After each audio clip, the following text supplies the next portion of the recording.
যুদ্ধ শুরুর পর আমেরিকার সবচেয়ে বড় ক্ষতি করল ইরান। সৌদি আরবের উত্তর থেকে ছোড়া মিসাইল এসে পড়ে দেশটির প্রিন্স সুলতান বিমান ঘাঁটিতে।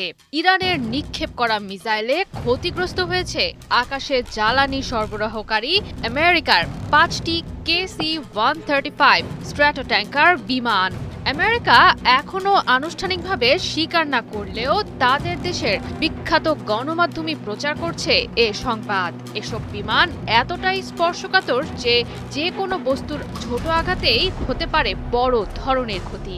সেখানে মিসাইল হামলায় কি অবস্থা হয়েছে তা সহজেই অনুমান করা যায়। হামলার ঘটনাটি প্রমাণ করে দেয় মধ্যপ্রাচ্যে ভেঙে পড়ছে তিল তিল করে গড়ে তোলা মার্কিন প্রতিরক্ষা ব্যবস্থা।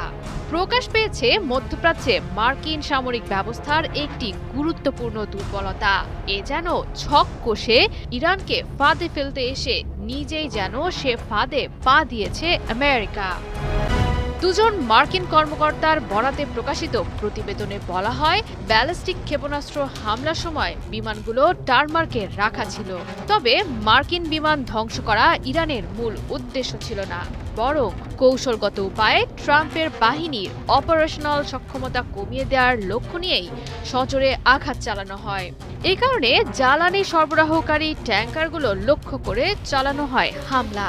তবে পুরোপুরি ধ্বংস হয়নি বিমানগুলো।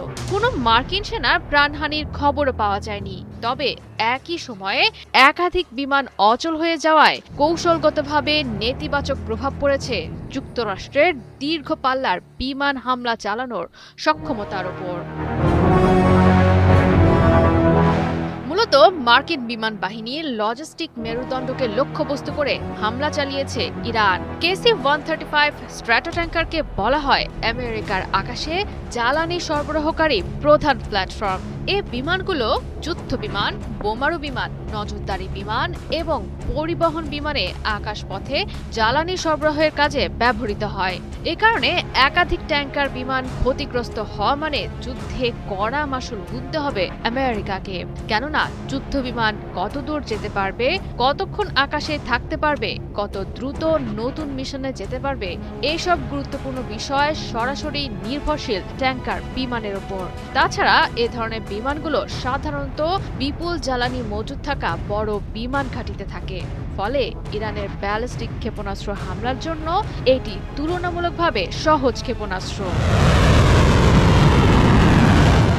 ইরানকে কেন্দ্র করে মধ্যপ্রাচ্যের সংকট যত গভীর হচ্ছে ততই প্রকাশ পাচ্ছে আমেরিকার দুর্বলতা।